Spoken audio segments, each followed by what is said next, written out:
और नहीं तो फिर हम भी 50 या 100 सीट पर लड़ेंगे। हर जगह हमारा 10,000 15,000 हमारा वोटर्स है, जीत करके 6% हम वोट ले आएंगे, हम मान्यता प्राप्त कर लेंगे। बिहार विधानसभा चुनाव से पहले सीटों का पेच अब तक एनडीए और महागठबंधन दोनों में फंसता नजर आ रहा है। सीट शेयरिंग पर सहमति बनती हुई नहीं दिखाई दे रही है। इस बीच अब जीतन राम मांझी का बड़ा बयान सामने आया है, जिसने एनडीए में टेंशन बढ़ा दी है। जीतन राम मांझी ने सीट शेयरिंग को लेकर के कहा है कि पैसे के बल पर एक जगह मीटिंग करते हैं तो 500 से 1000 गाड़ी मंगा लेते हैं। हम पैसा भी खर्च नहीं करते, जहां जाते हैं वहां भीड़ हो जाता है। जीतन राम मांझी अपनी तारीफ करते हुए उन्होंने साफ साफ ऐलान कर दिया कि अगर हमें 15 से 20 सीटें नहीं मिलती हैं, तो फिर दूसरा ऑप्शन ये है कि 100 सीटों पर चुनाव लड़ेंगे।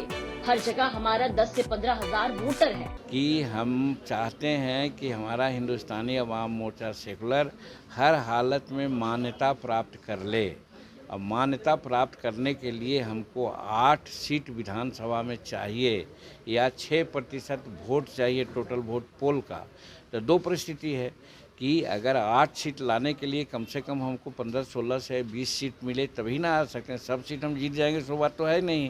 तो अगर 60% स्कोरिंग सीट माना जाएगा तो भी अगर कहा जाएगा तो 15 सीट की बात आती है। 15 सीट हमको मिलेगा तो हम 8 सीट जीत जाएंगे। तो एक क्राइटेरिया ये है, और नहीं तो फिर हम भी 50 या 100 सीट पर लड़ेंगे। हर जगह हमारा 10,000 15,000 हमारा वोटर्स है, जीत करके 6% हम वोट ले आएंगे, हम मान्यता प्राप्त कर लेंगे।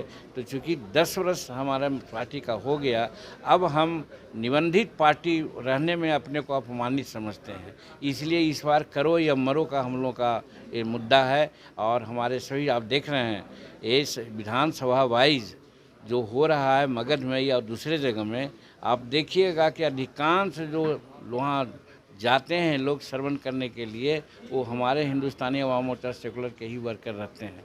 और इससे उन लोगों का आभास मिल गया होगा कि जीतन मांझी का धरातल क्या है। और दूसरी बात यह है कि दूसरे लोग तो होता है कि भाई पैसा के बल पर एक जगह मीटिंग करते हैं तो 500 गाड़ी 1000 गाड़ी समूचे बिहार से मंगा लेते हैं और हो जाता है, जिंदाबाद का नारा होता है।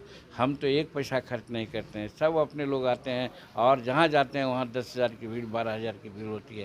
तो इस चीज़ को एनडीए के लोग समझते हैं। तो सुना आपने, जीतन राम मांझी ने साफ साफ कहा है कि अगर उनको मन मुताबिक सीटें नहीं मिली तो वो 100 सीटों पर चुनाव लड़ेंगे।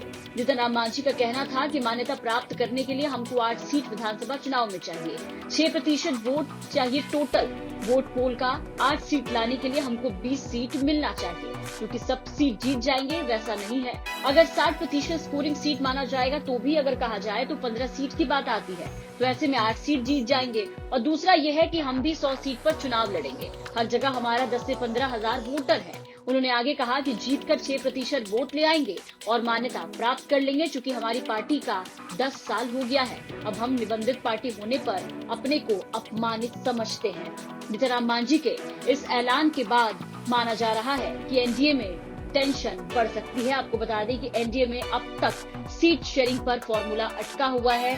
तमाम पार्टियां इस बात के इंतजार में है कि आखिर कितनी सीटें उनके पार्टी को दी जाएगी। बता दें, उधर चिराग पासवान भी बार बार अलग अलग राग अलाप रहे हैं। चिराग पासवान के साथ उनके जीजा और एलजेपीआर चिराग पासवान को कभी मुख्यमंत्री के दावेदार बता रहे हैं तो कभी सीटों की डिमांड कर रहे हैं। देखना होगा कि सीट शेयरिंग के फंसे पेचों के बीच एनडीए में कितने पर सहमति बनती है और कौन से दल को कितनी सीटें मिलती हैं। आपको क्या लगता है, अपनी राय कमेंट करके जरूर बताएं। गया से पंकज कुमार के साथ ब्यूरो रिपोर्ट बिहार तक।